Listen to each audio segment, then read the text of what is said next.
నమస్తే welcome to non stop news నేను కవిత నేను కార్తీక్ కర్మ హై వోల్టేజ్ మ్యాచ్ లో టీమిండియా బౌలర్లు టాప్ లేపారు 49 పరుగులకే పాకిస్తాన్ కీలక 4 వికెట్లు కోల్పోయింది అక్షర్ పటేల్ 2 వికెట్లు తీగా బుమ్రా హార్దిక్ కు తలో వికెట్ దక్కింది పాకిస్తాన్ బ్యాటర్లలో ఓపెనర్ ఆయూబ్ డకౌట్ కాగా మహమ్మద్ హారిస్ 3 రన్స్ చేసి పెవిలియన్ బాట పట్టాడు ఇక ఫకర్ జమాన్ 17 పరుగులు కెప్టెన్ సల్మాన్ అలీ ఆగా 3 పరుగులు చేసి అవుట్ అయ్యారు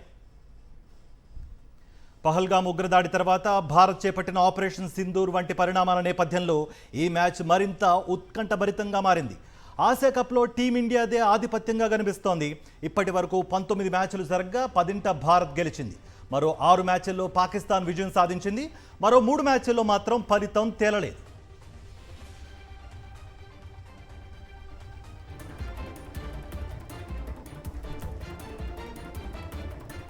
హై వోల్టేజ్ మ్యాచ్లో టీమిండియా బౌలర్లు టాప్ లేపారు 49 పరుగులకే పాకిస్తాన్ కీలక 4 వికెట్లు కోల్పోయింది అక్షర్ పటేల్ 2 వికెట్లు తీగా బుమ్రా హార్దిక్ తలో వికెట్ దక్కింది పాకిస్తాన్ బ్యాటర్లలో ఓపెనర్ ఆయూబ్ డకౌట్ కాగా మహమ్మద్ హారిస్ 3 రన్లు చేసి పెవిలియన్ బాట పట్టాడు ఫకర్ జమాన్ 17 పరుగులు కెప్టెన్ సల్మాన్ అలీ ఆగా 3 పరుగులు చేసి అవుట్ అయ్యారు పహల్గామ్ ఉగ్రదాడి తర్వాత భారత్ చేపట్టిన ఆపరేషన్ సింధూర్ వంటి పరిణామాల నేపథ్యంలో ఈ మ్యాచ్ మరింత ఉత్కంఠభరితంగా మారింది ఆసియా కప్లో టీమిండియాదే పై చేయి ఇప్పటి వరకు 19 మ్యాచ్లు జరగగా 10 భారత్ గెలిచింది మరో 6 మ్యాచ్ల్లో పాకిస్తాన్ సత్తా చాటింది మరో 3 మ్యాచ్ల్లో మాత్రం ఫలితం తేలలేదు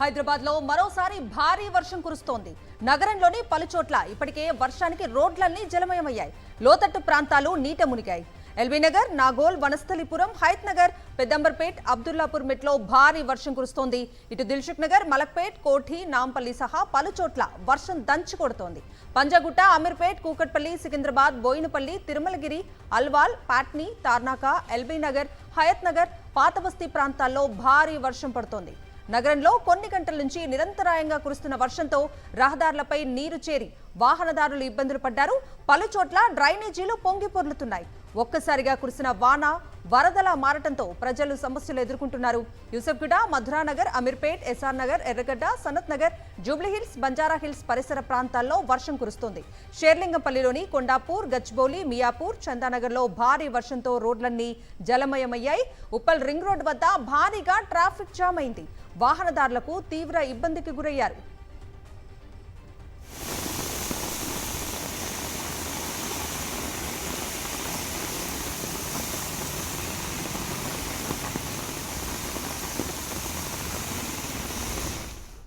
కూటమి పాలనలో పేదలకో న్యాయం పెద్దలకో న్యాయమా అని ప్రశ్నించారు మాజీ ఎమ్మెల్యే టీజేఆర్ సుధాకర్ బాబు కృష్ణా జిల్లాలో పవన్ కళ్యాణ్పై మాట జారిన బీసీ ఆర్ఎంపీని దారుణంగా కొట్టారన్నారు నాడు నిండు సభలో చెప్పు చూపించి వార్నింగ్ ఇచ్చిన పవన్ కళ్యాణ్పై కేసు ఎందుకు పెట్టలేదని ప్రశ్నించారు వైఎస్ జగన్ సీఎంగా ఉన్నప్పుడు ఇష్టం వచ్చినట్లు మాట్లాడిన లోకేష్పై ఎందుకు చర్యలు తీసుకోలేదన్నారు సుధాకర్ బాబు వైఎస్ఆర్ నా కొడకల్లారా కొట్టుకుందాం రండిరా నా కొడకల్లారా అని పవన్ కళ్యాణ్ ఉప ముఖ్యమంత్రి చెప్పు తీసి పెద్ద సభలో అన్నాడు కదా మరి ఇప్పటి వరకు పవన్ కళ్యాణ్ మీద కేసు ఎందుకు పెట్టలేదని అడుగుతున్నాం ఆ పేదవాడిని అయితే మోకాళ్ళ తండ మీద కూర్చోబెట్టారు మోకాళ్ళ మీద కూర్చోబెట్టి మీకున్న అధికార జులాన్ని ప్రదర్శించారు ఆనాటి ముఖ్యమంత్రి అయిన వైఎస్ జగన్మోహన్ రెడ్డి గారిని పట్టుకొని వాడు వీడు యూజ్లెస్ ఫెలో అన్న నారా చంద్రబాబు నాయుడు గారి పుత్రుడైన లోకేష్ గారి మీద ఈ రోజు వరకు కేసు ఎందుకు పెట్టలేదని అడుగుతున్నాం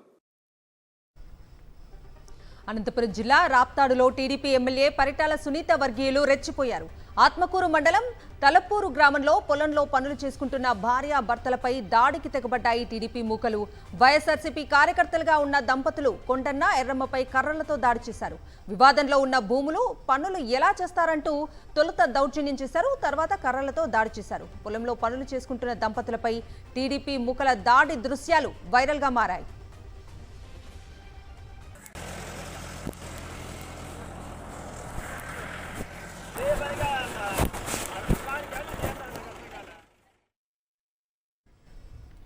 ఆంధ్రప్రదేశ్ను అమ్మేయాలని చంద్రబాబు కుట్రలు చేస్తున్నారని మండిపడ్డారు వైఎస్ఆర్ జిల్లా అధ్యక్షుడు రవీంద్రనాథ్ రెడ్డి వైఎస్ జగన్ నిర్మించిన మెడికల్ కాలేజీలు కళ్ల ముందు కనిపిస్తున్న కూటమి నేతలు కబోదుల్లా మారారన్నారు ప్రభుత్వ సంస్థలన్నీ ప్రైవేట్ పరం చేయడమే చంద్రబాబు ఉద్దేశం అన్నారు సర్కార్ ఆస్తులన్నీ సొంత పార్టీ నేతలకు దోచిపెట్టేందుకు పీపీపీ మోడల్ను తెరపైకి తెచ్చారని మండిపడ్డారు రవీంద్రనాథ్ రెడ్డి.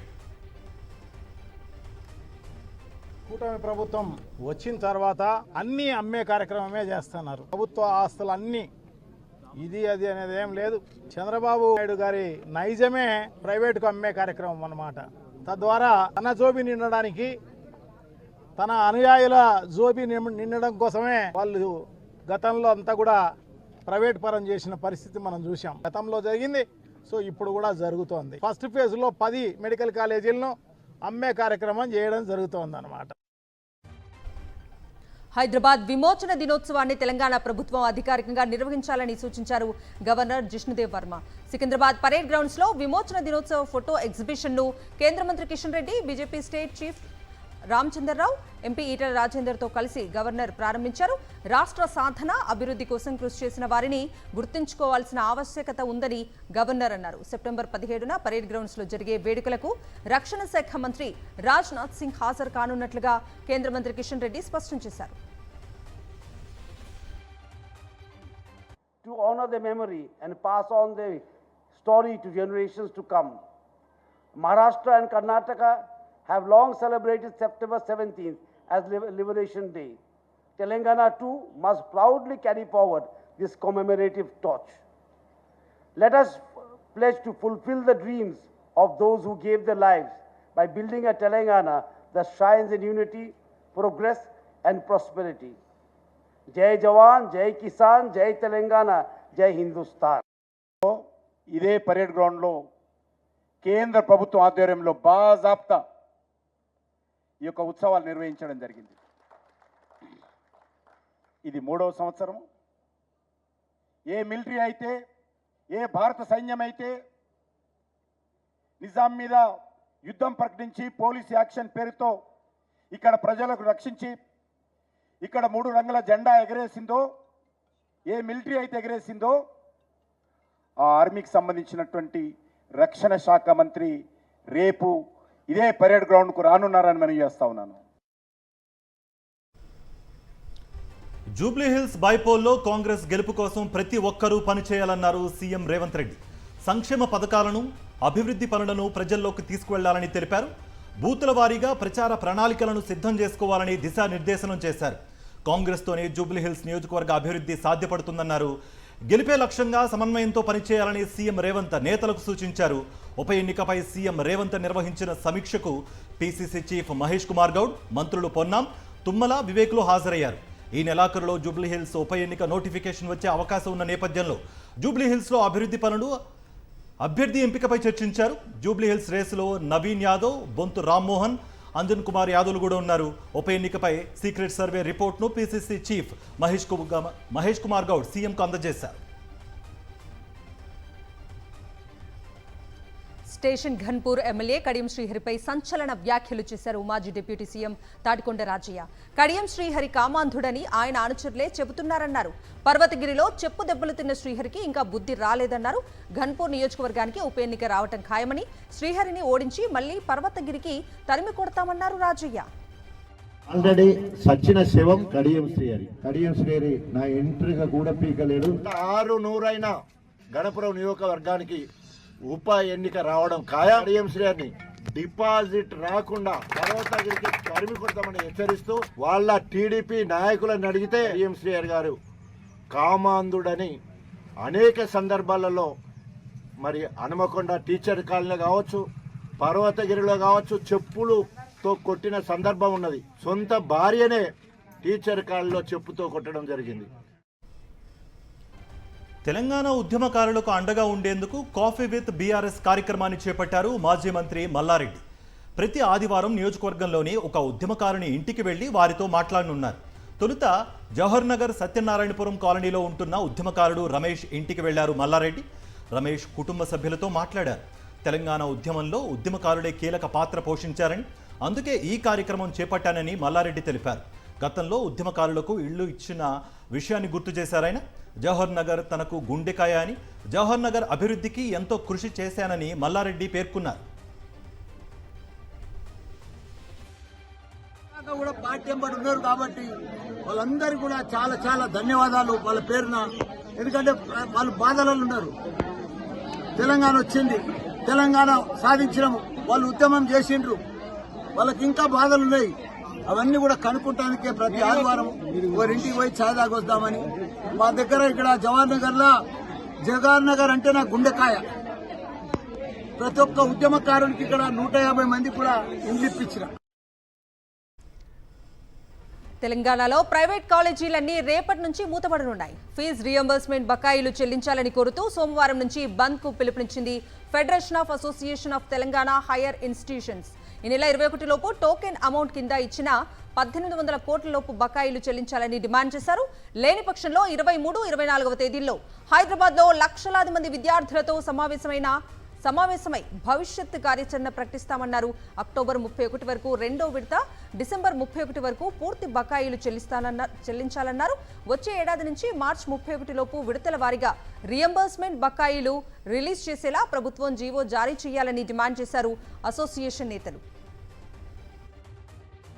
1500 నుంచి 1800 కోట్ల రూపాయల బకాయిలు ఎంత ఉంటే అంత రిలీజ్ చేయాలి. అయితే మిగతా డబ్బులు ఇవ్వాలో అక్టోబర్ 31 లోపల ఒక 50%, డిసెంబర్ 31 లోపల మిగతా 50% పాత బకాయిలు ఇవ్వాలని, మిగతా ఈ సంవత్సరం నుంచి వచ్చేదైతుందో ఎవ్రీ ఇయర్ ఈ టెన్షన్ బ్రతుకు మాకు వద్దు అని ఏ రకంగా మార్చి 31 లోపల ఇవ్వాలి.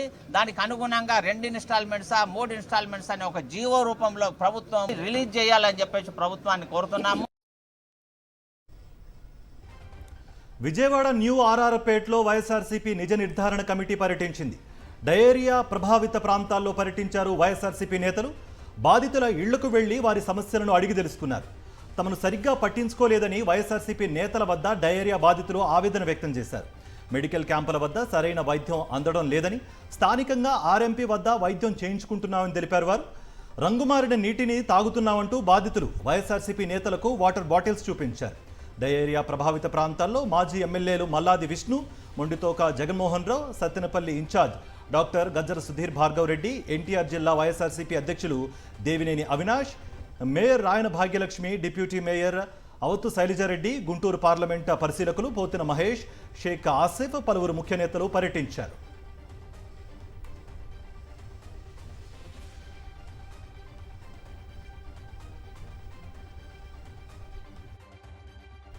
కూటమి ప్రభుత్వంపై ఫైర్ అయ్యారు వైఎస్ఆర్సీపీ నేతలు. చంద్రబాబు సర్కార్ నిర్లక్ష్యం వల్ల విజయవాడలో డయేరియా విజృంభిస్తోందని మండిపడ్డారు. ప్రజారోగ్యాన్ని పక్కన పెట్టేసి కేవలం జేబులు నింపుకోవడానికి టీడీపీ నేతలు తాపత్రయపడుతున్నారని విమర్శించారు. ఇప్పటికైనా ప్రభుత్వం స్పందించి కొత్త పైప్ లైన్లు ఏర్పాటు చేయాలని, రోగులకు సరైన వైద్య సదుపాయాలు కల్పించాలని డిమాండ్ చేశారు.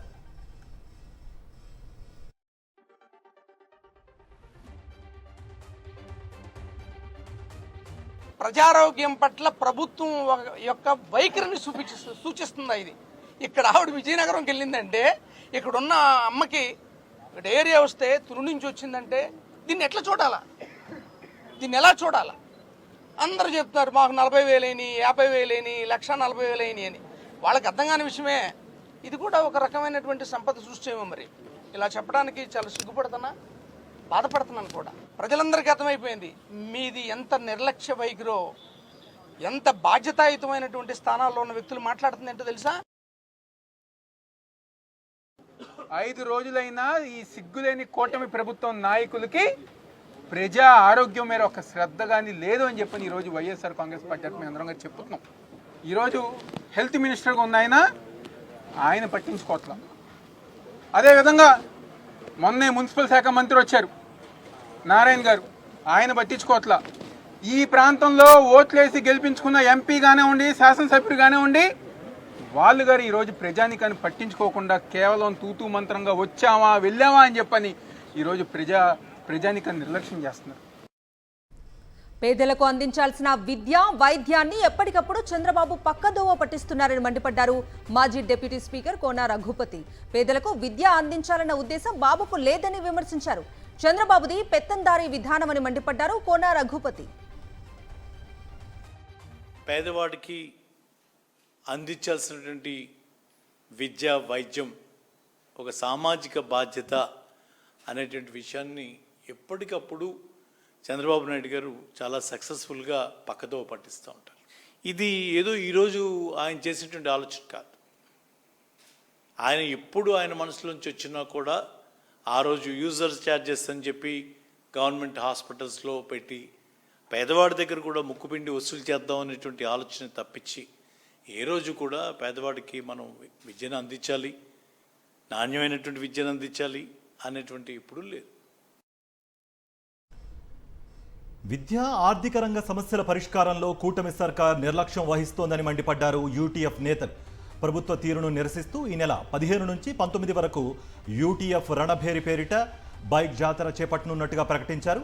ఉపాధ్యాయులను బోధనేతర పనులకు ఉపయోగిస్తూ సమయం మొత్తం వృధా చేస్తున్నారని మండిపడ్డారు.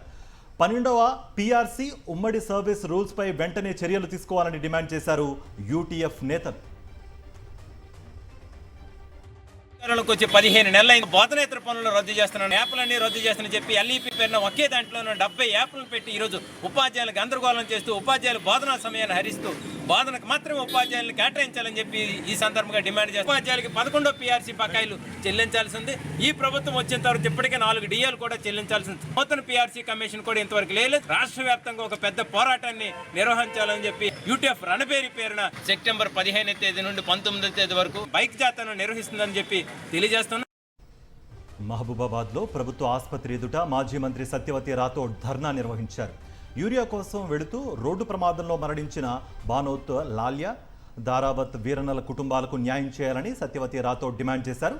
రైతుల కుటుంబాలకు 10 లక్షల పరిహారం అందించాలన్నారు. ప్రభుత్వం యూరియా సరఫరా చేయకపోవడం వల్లే ఇలాంటి ఘటనలు జరుగుతున్నాయని సత్యవతి రాథోడ్ ఆగ్రహం వ్యక్తం చేశారు. మహబూబాద్ నుంచి వస్తున్న బొలెరో వాహనం ఢీకొని ఒక రైతు అక్కడికక్కడే, లాలియా అనే రైతు అక్కడికక్కడే చనిపోయిండు.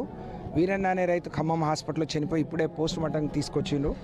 యూరియా కోసం వచ్చి మరి ఇట్లా ఆ కుటుంబాలు రోడ్డున పడే విధంగా రైతులే చనిపోతే నిజంగా ఇది ఇంతకంటే దుర్మార్గం దేశవ్యాప్తంగా ఎక్కడ ఉండదు. కాబట్టి ఆ రైతుల కుటుంబాలను ఆదుకోవాలని రాష్ట్ర ప్రభుత్వాన్ని మేము డిమాండ్ చేస్తున్నాం. కుటుంబానికి 10 లక్షల రూపాయల చొప్పున ఇవ్వాలని.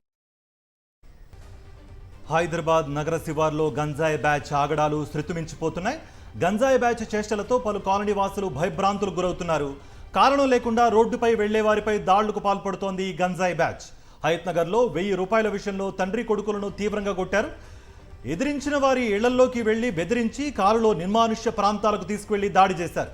గంజాయి బ్యాచ్పై ఫిర్యాదు చేస్తే నోటీసులు ఇచ్చి పంపుతున్నారు పోలీసులు.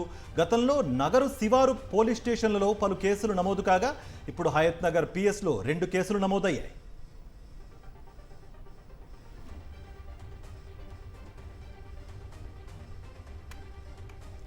గంజాయి బ్యాచ్ వల్ల తమకు ప్రాణహాని ఉందని బాధితులు ఆవేదన వ్యక్తం చేస్తున్నారు.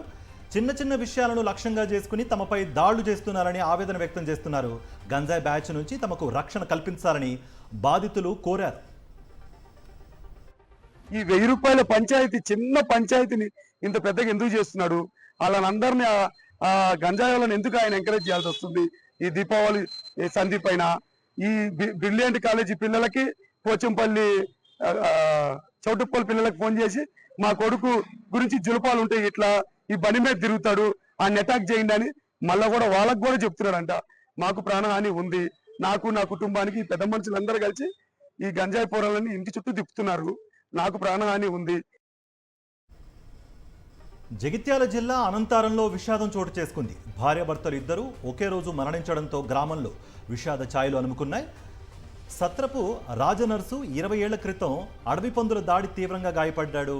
వెన్నెముక విరిగిపోవడంతో 20 ఏళ్లుగా మంచానికే పరిమితమయ్యాడు. అప్పటి నుంచి భార్య లక్ష్మి, కుమారుడు రమేష్ రాజనర్సు బాగోగులు చూసుకుంటున్నారు. అయితే లక్ష్మి అనారోగ్యంతో నిన్న మరణించింది. భార్య మరణ వార్త రాజనర్సుకు తెలియడంతో గుండెలు పగిలేలా రోధించాడు. ఆ తర్వాత కొద్దిసేపటికే గుండెపోటుతో మృతి చెందాడు. దంపతులిద్దరూ ఒకే రోజు మరణించడంతో బంధువులు, గ్రామస్తులు రోదనలు మిన్నంటే ఇద్దరిని ఒకే చితిలో పెట్టి అంత్యక్రియలు పూర్తి చేశారు.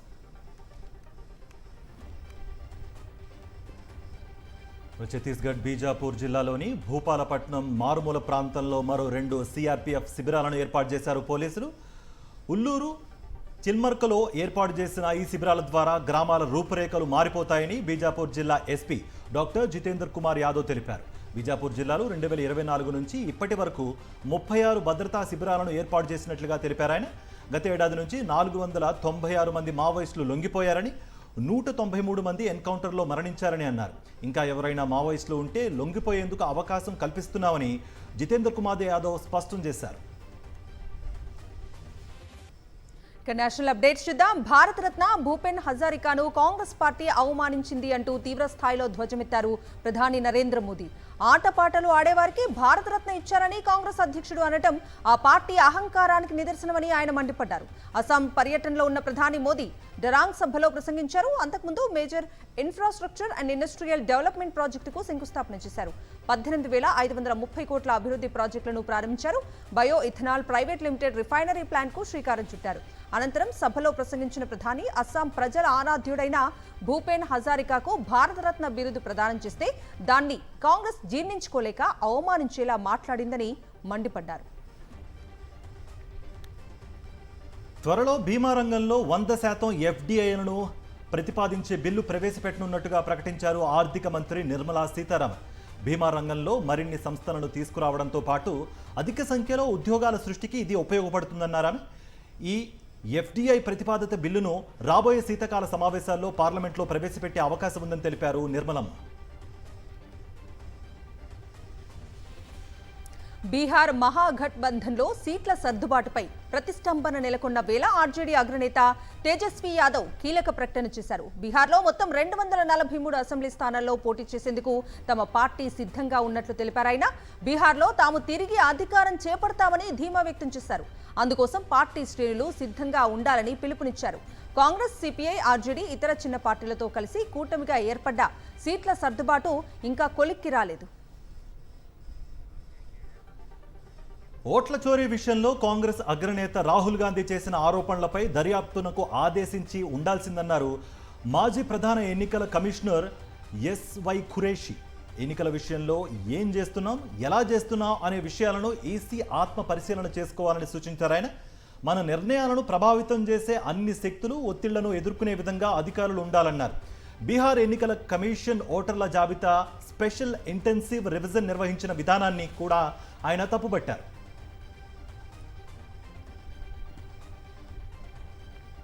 బాలీవుడ్ నటి ఊర్వశి రౌతేలా చిక్కుల్లో పడ్డారు. 1x బెట్టింగ్ యాప్ కేసులో ఎన్ఫోర్స్మెంట్ డైరెక్టరేట్ ఆమెకు నోటీసులు జారీ చేసింది. నెల 16న ఢిల్లీలోని ఈడీ కార్యాలయంలో విచారణకు హాజరు కావాలని నోటీసుల్లో పేర్కొన్నారు. ఇదే కేసులో తృణమూల్ కాంగ్రెస్ ఎంపీ మిమీ చక్రవర్తికి ఇప్పటికే నోటీసులు జారీ చేసిన ఈడీ ఈ నెల 15న ఎంక్వైరీకి రావాలని సూచించింది. అస్సాంలో భూకంపం సంభవించింది. గౌహతిలో 5.8 తీవ్రతతో భూకంపం రావడంతో భవనాల్లో నివసించే జనం భయంతో పరుగులు తీశారు.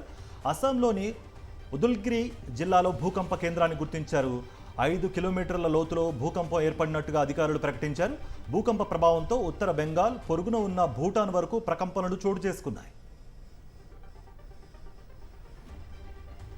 లక్నో ఎయిర్పోర్ట్లో ఇండిగో ప్లేన్ కు త్రుటిలో పెను ప్రమాదం తప్పింది. లక్నో నుంచి ఢిల్లీకి బయలుదేరిన విమానం టేకాఫ్ అవుటర్లో విఫలమైంది. రన్వేపై వేగం అందుకున్న తర్వాత విమానం టేకాఫ్ కాలేదు. ప్లేన్లో టెక్నికల్ సమస్య తలెత్తినట్లుగా గుర్తించిన పైలట్ వెంటనే అలర్ట్గా వ్యవహరించాడు. సరిగ్గా రన్వే ముగిసే ముందు విమానాన్ని నిలిపేశాడు. దీంతో ప్రమాదం తప్పింది. ఆ సమయంలో విమానంలో ఎంపీ డింపుల్ యాదవ్తో పాటు 151 మంది ప్రయాణికులు ఉన్నారు. సాంకేతిక సమస్య కారణంగా విమానం టేకాఫ్ కాలేదని, ఈ ఘటనకు చింతిస్తున్నామని ప్రయాణికులకు క్షమాపణలు తెలిపింది ఇండిగో సంస్థ.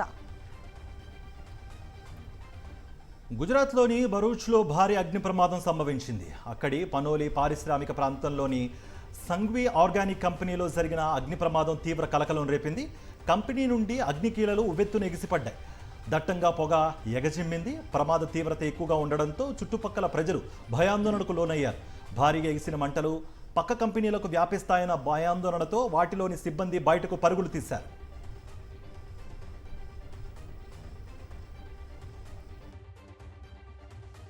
ఇంటర్నేషనల్ అప్డేట్స్ చూద్దాం. నేపాల్ తాత్కాలిక ప్రధానిగా బాధ్యతలు స్వీకరించిన సుశీలా కర్కి కీలక ప్రకటన చేశారు. నేపాల్లో నిరసనలు, ఆందోళనల వేళ ప్రభుత్వ ఆస్తులను ధ్వంసం చేసిన ఘటనపై దర్యాప్తు చేపడతామని స్పష్టం చేశారు.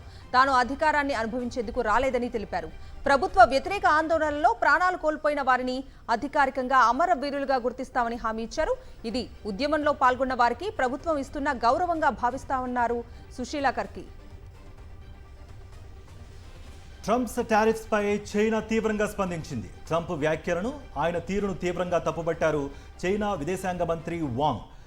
స్లోవేనియాలో పర్యటిస్తున్న ఆయన చైనాపై 50 నుంచి 100% సుంకాలు విధిస్తామంటూ ట్రంప్ చేసిన ప్రకటనపై స్పందించారు. తమకు యుద్ధం చేసే ఉద్దేశం, అందులో భాగస్వామ్యం అయ్యే ఆలోచన కూడా లేదన్నారు చైనా విదేశాంగ మంత్రి వాంగ్. రష్యాతో కలిసి యుద్ధానికి పన్నాగం చేస్తున్నామన్న ఆరోపణలను ఆయన తీవ్రంగా ఖండించారు. తాము శాంతిని కాంక్షిస్తున్నామని, ఆ దిశగానే చర్చలు కొనసాగాలని కోరుకుంటున్నానని స్పష్టం చేశారు.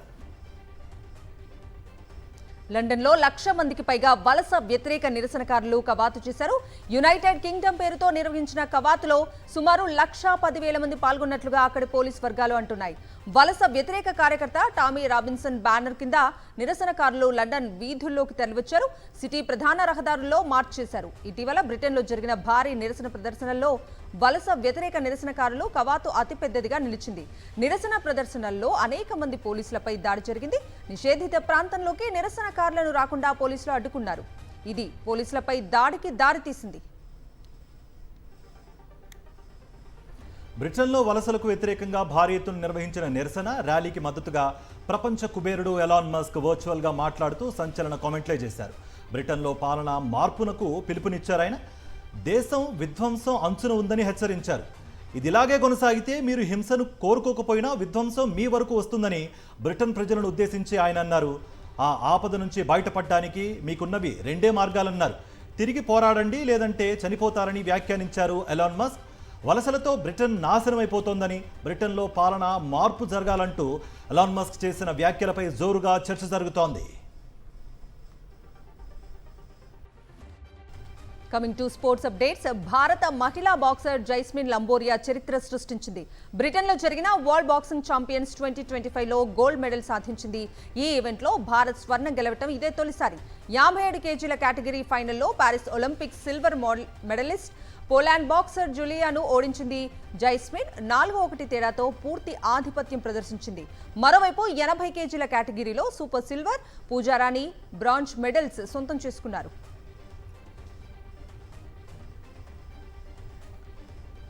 ప్రపంచ అథ్లెటిక్స్ ఛాంపియన్షిప్లో భారత హై జంపర్ సర్వేష్ కుసారే చరిత్ర సృష్టించాడు. క్వాలిఫైయింగ్ పోటీల్లో సత్తా చాటుతూ ఫైనల్కు దూసుకువెళ్ళిపోయాడు. రెండో ప్రయత్నంలో 2.25 మీటర్ల ఎత్తు దూకి ఫైనల్ బెర్త్ ఖరారు చేసుకున్నాడు. టోక్యో ఒలింపిక్స్ విజేత గియాన్ మార్కో తంబేరిని వెనక్కి నెట్టేసి పతకానికి మరింత చేరువయ్యాడు. తద్వారా భారత్ నుంచి ఈ విభాగంలో ఫైనల్కు చేరిన తొలి పురుష అథ్లెట్గా రికార్డు నెలకొల్పాడు. ఆస్ట్రేలియాతో జరగనున్న 3 వన్డేల సిరీస్ కోసం భారత్ ఏ జట్టును ప్రకటించింది బీసీసీఐ. తొలి వన్డేకు కెప్టెన్గా రజత్ పాటీదార్, ఆఖరి 2 మ్యాచ్లకు హైదరాబాదీ క్రికెటర్ తిలక్ వర్మను ఎంపిక చేశారు సెలెక్టర్స్. ఇక అందరూ ఊహించినట్లుగానే ఈ స్క్వాడ్లో టీమిండియా స్టార్ ప్లేయర్లు విరాట్ కోహ్లీ, రోహిత్ శర్మ ఆడటం లేదు. బ్రిటన్ బాక్సింగ్ దిగ్గజం రికీ హ్యాటన్ కన్నుమూశారు. ఈ డిసెంబర్లో రింగ్లోకి పునరాగమనం చేయాలనుకున్న ఆయన హఠాత్తుగా మరణించారు. మాజీ వరల్డ్ ఛాంపియన్ రికీ 46 ఏళ్లకే తుది శ్వాస విడవడంతో కుటుంబ సభ్యులు, అభిమానులు శోక సంద్రంలో మునిగిపోయారు. రీఎంట్రీకి మ్యాచ్ సన్నద్ధంలో ఉన్న రికీకి మరణంపై మాంచెస్టర్ పోలీసులు స్పందించారు. ఆయన మరణం అనుమానాస్పదంగా లేదని, పోస్టుమార్టం తర్వాత మృతికి దారితీసిన కారణాలు తెలుస్తాయని ప్రకటించారు. ఇవి నాన్ స్టాప్ న్యూస్ అప్డేట్స్.